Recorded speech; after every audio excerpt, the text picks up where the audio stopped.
3 नसीहतें, 3 advice आप क्या देना चाहते हैं जो सीएसएस करना चाहते हैं?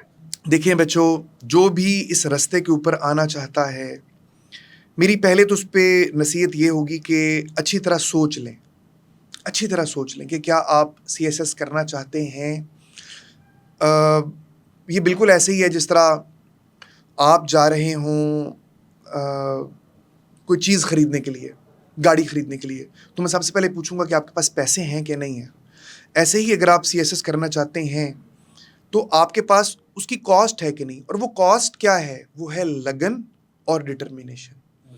तो अगर आपके पास ये कॉस्ट है कि आप थक नहीं जाएंगे, हार नहीं जाएंगे, छोड़ नहीं देंगे कि यार दफ़ा करो, ये 2 महीने में 4 महीने में होने वाला काम नहीं है। ये बड़ी गलत एक यूं समझ लें कॉन्सेप्ट बना हुआ है कि 4 महीने में सीएसएस हो जाता है, इसकी तैयारी हो जाती, नहीं होती। आपको नॉलेज मिल सकता है कि सीएसएस के बीच में क्या क्या कुछ करना है, आपने इसके लिए पढ़ना है। 1 साल, 1.5 साल, 2 साल, 2.5 साल आपने लगाने हैं।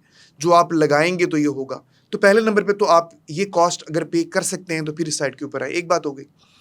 दूसरी नसीहत, सीएसएस बगैर किसी रहनुमाई के हो सकता होगा, लेकिन इसके लिए रहनुमाई की ज़रूरत है। आपको मेंटोर चाहिए, रहनुमा चाहिए। मैंने ये नहीं कहा कि एकेडमी ज्वाइन कर लें किसी की भी, या कोई उस्ताद के लेक्चर ले लें, नहीं, रहनुमाई चाहिए। कोई भाई मिल जाए, कोई उस्ताद मिल जाए, कोई दोस्त मिल जाए, कज़न मिल जाए, कोई वैसे ही आपको बताना शुरू कर दे। डेली बेसिस के ऊपर यू नीड मेंटोरशिप, अदरवाइज ये रास्ता और लंबा हो जाता है। 2 बातें हो गई। तीसरी चीज़ ये कि थकना नहीं है। मतलब इस रास्ते के बीच में, आप रास्ते के बीच में बड़े जगहों के ऊपर आपका दिल करेगा कि आप छोड़ दें, छोड़ना नहीं है। आप इसको लगे रहना है, और ये सोच के लगे रहना है, जो सीएसएस की तालीम है ना, मैं हर जगह कहता हूँ कि 14 साल, 16 साल, 18 साल आप नॉर्मल एजुकेशन सिस्टम में पढ़ते हैं, आप पीएचडी करके डॉक्टर बन जाते हैं।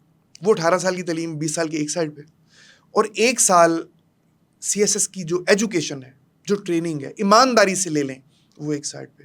ये जो 1 साल की तालीम है, जो एजुकेशन है, जो ट्रेनिंग है, जो नॉलेज है, वो आपकी शख्सियत पर जो असरात मुरतब करता है, उसका असर यूं समझ लेंगे वो खाली सीएसएस तक महदूद नहीं। ये बहुत रिवॉर्डिंग एजुकेशन है जी, ये बहुत रिवॉर्डिंग ट्रेनिंग है। अगर आप सीएसएस नहीं भी कर पाएंगे, प्राइवेट सेक्टर में भी जाएंगे ना, तो अपने बाकी कुलीग्स से अच्छा परफॉर्म कर रहे होंगे।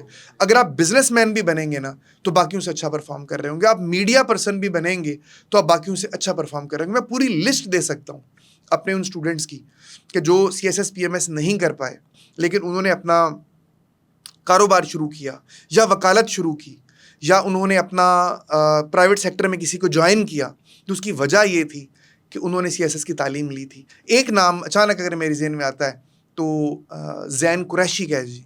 ज़ैन कुरैशी गूगल करके देख लीजिए, स्टूडेंट है हमारे सीएसएस की, उन्होंने तैयारी की, और वो साइबर क्राइम के हवाले से और ये जो मीडिया रिलेटेड लॉज हैं उनके हवाले से वो एक अथॉरिटी समझे जाते हैं, एक अथॉरिटी समझे जाते हैं। कोई हैरेसमेंट का मामला किसी बड़े से बड़ी सेलिब्रिटी का भी अगर हो रहा हो, डायरेक्ट वे में या इनडायरेक्ट वे में, जिसमें साइबर क्राइम इन्वॉल्व होता है या हो सकता है, तो उनकी कोशिश होती है कि उनका जो मुकदमा लड़ें वो ज़ैन कुरैशी लड़ें।